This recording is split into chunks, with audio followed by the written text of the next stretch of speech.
Welcome back everyone. Today I wanted to take a look at the Simpsons Hit and Run remaster, but from Elgato del Tejado's approach. So about 2 weeks ago, I made this video where I covered Ryub's approach when remastering this game. I found his attempt at a remaster was great and concise, as well as well thought out. But since my video, people mentioned Elgato's video, so I wanted to give him a fair shake, as well as cover his approach to attempting this remaster. At the time of making this video, he only has 2 videos up covering his process of remaking the entire game, but there's somewhat a lot to unpack here. In his first video, the Simpsons Hit and Run remaster mod and its cutscenes, he covers how the original textures were modified to look modern and crisp while adding his own twist to it. He mentioned that he didn't have too much experience with 3D animation, so he stuck with 2D instead, though I would argue this was a great choice. He showcases the old 3D outdated blurry textures and compares them with the new sharp 2D animations, though you might be wondering 2D why the original wasn't 3D, but I would argue we should check these out first. He went in and repainted the textures by hand. Yep, by hand. This man is kind of insane, but in a good way.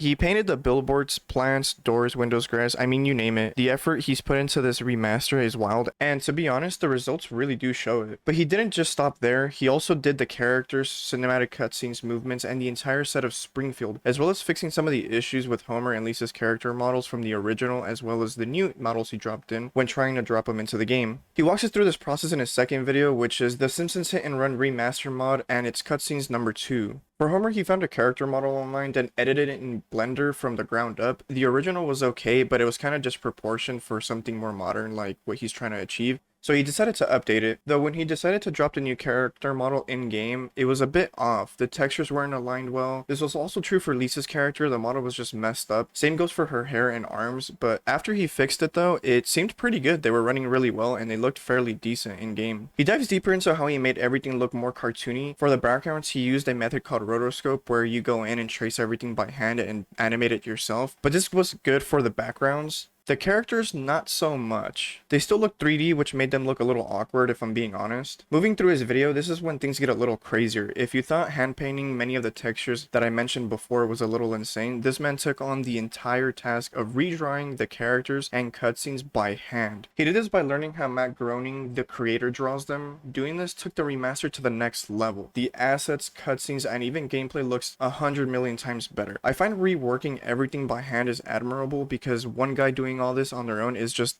way too much work if I'm being honest. Based on what I've seen, this is by far my favorite attempt at a remaster out at the moment. If we compare it to Ryub's approach, I like this one better in my opinion. I think for a Simpsons game like this, the one-to-one cartoon adaptation fits it best. I know that the original is in 3D and so is Ryub's, and while those are great, the 2D version looks like if you were playing through an entire episode of the show, which I find far more satisfying. Also, just like in my other video, this attempt keeps it not only true to the original game, but to the show also, and the fans who love both.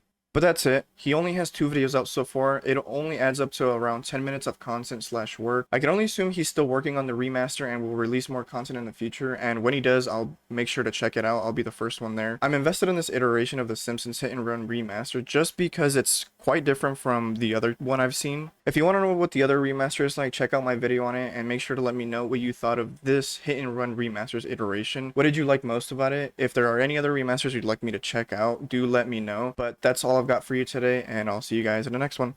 Bye.